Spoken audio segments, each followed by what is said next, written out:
Okay, folks, so after finishing the Corrupting Blood build, we moved on to ShockWave Totems. This was a build I wanted to play. I saw it last league on Mathels, and I make no falsities or lies here. I'm using Mathels POB. I've followed it. I've created my own gear. I can confirm the build's really, really good. General idea, slam up 6 ShockWave Totems, blows the screen completely wide open. And in my POB, I have 30 million DPS.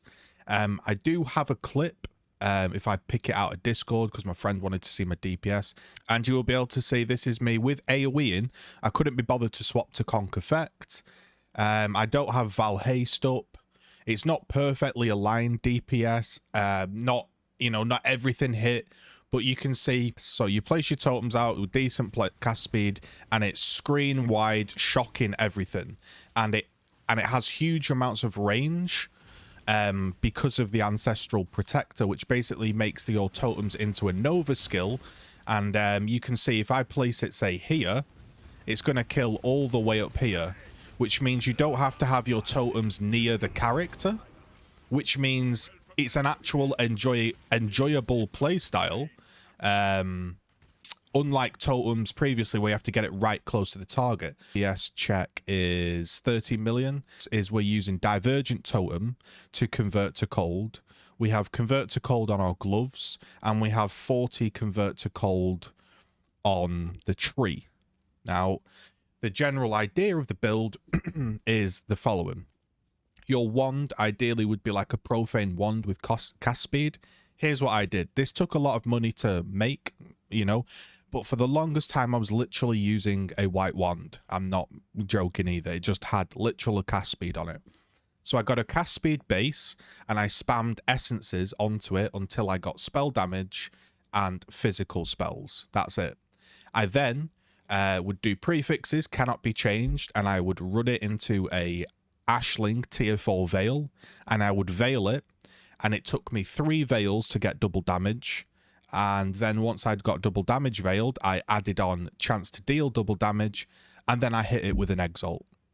That's it. If you go and you veil it and it bricks, just do prefixes can't be changed scour, prefixes can't be changed veil, and you're back. So the next is the helmet. This allows us to use Eldritch Battery, which basically gives us energy shield, and when you walk past a corpse your energy shield gets refilled, and it allows us to sustain. This has Shockwave Totem cast speed. I've actually ran this through the lab and I've got Shockwave damage, and I ended up selling some enchants and buying this. The cast speed is negligible. It's nice. It's like an end game thing, but you can just use this helmet to get going.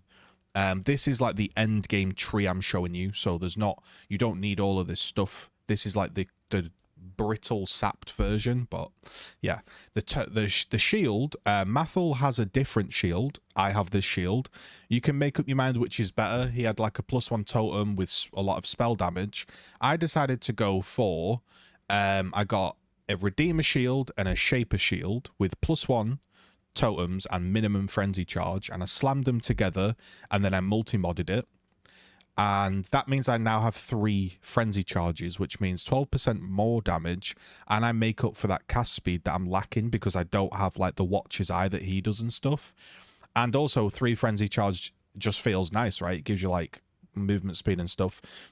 So I like that, and it was really cheap. It really was actually cheap, surprisingly. It was like a +1 totem shield, a frenzy shield, which was like 10C in total, and then a 50C Awakener Orb, and I just slammed them together. The next thing is the Leadership's Price. Basically, you're looking for one that has maximum fire res, just so you can sustain RF a bit easier. And it's allocating Charisma just for mana reservation. Effectively, what this does is if 2 of your higher stats are equal, you'll get Brittle, you'll see up here, Scorching, Sapping, and Brittle, which helps finish our crit off. We don't need nearly as much crit for that. And the general idea is you have to have your stats balanced. So 238 strength, 238 int. And I've got enough dex just to use a Val Haste. Now, this is the slight problem with the build, because you'll end up trying to craft gear, like putting on a certain amount of catalysts to make your intelligence higher, maybe making a pair of boots with the 30 strength and you're unable to divine them because you need 30 strength, and you end up with like weird duels with double resist because you're locked into certain gear that needs stats. But eventually I've got it done. For the longest time I would have rings with like 12 strength, 11 in, and I was keeping it balanced. Eventually we've sorted that problem. Little bit of tweaking needed there, guys, but it is worth it. The chest piece, crafted this last night. Basically, I got a fractured chest piece, which was like 10C, and I spammed essence energy shield on it, energy shield essences. And then once I'd got the prefixes sort of okay, I then used Eldritch Chaos Orbs to re-roll. So I made one of the mods higher, and I could just re-roll the suffixes.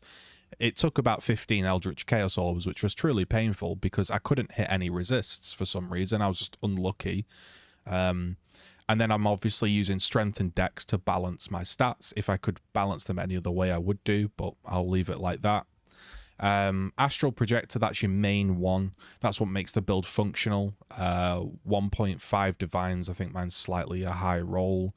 If we just look at the actual base item, 190C.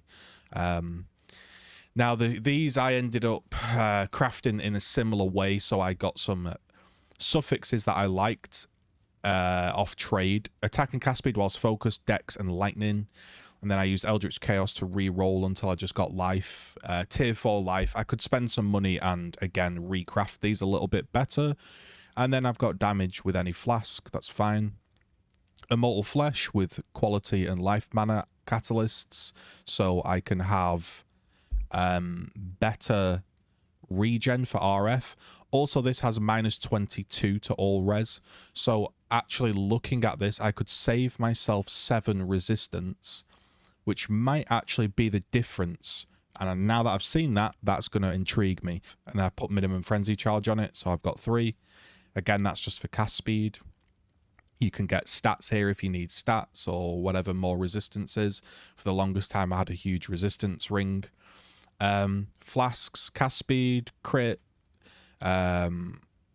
reduce effective curse, and a taste of hate, and a life flask. And that's kind of it. So the general idea is crit damage, divergent shockwave, totems, AoE/conk, hypothermia, and awakened cold pen. This is like 90C, so it's worth using. I've got shield charge set up there. I've got some lightning golems for cast speed with an RF, purity of fire, zealotry, hatred, and level 3 enlighten. Vitality, assassin's mark, steel skin, skitterbots, because that allows them to apply chills and shocks, which makes hypothermia work. And then we've got divine blessing, which basically means if I press R, I get a haste buff, and it costs mana, and that makes me be able to fit the aura in that I need, which is just nice to run around and use. And that's kind of the build. The wand probably cost me, I think it was about 9 divines in total to make. I got really unlucky. I failed 3 veils, and when I did it in Craft of Exile, I hit it most times, so I just got unlucky there. The helmet's a divine orb. This cost 3 to 4 divine orbs because I picked a good roll. The shield was about 80 chaos, and then I multi-modded it. That was like the final piece. It wasn't multi-modded for a long time. Boots, I just chaos spammed. No, boots, I used movement speed zeals. And the penetrate enchant does work with your totems, even though it kind of is weird because technically you haven't killed. But bear in mind, the pen enchant in the lab has changed, and it's super rare. It took about 80 labs to see this, and I was just lab running. So yeah, it's rare. So what I would recommend is just buying a base with the pen enchant on, personally. If I could get rid of that cold res on the implicit there, I could use totem placement speed or something else. But the build functions really, really well. It can delete all the content, and I just thought I'd post this up there because I haven't been able to stream because of my internet. It's very poor. So I'll just put this video out there with a POB. If you enjoyed it, leave a like, leave a comment. Hopefully you all had a good festive period. Have a great one. Enjoy the league. I'm going to play some Sanctum now. Take it easy.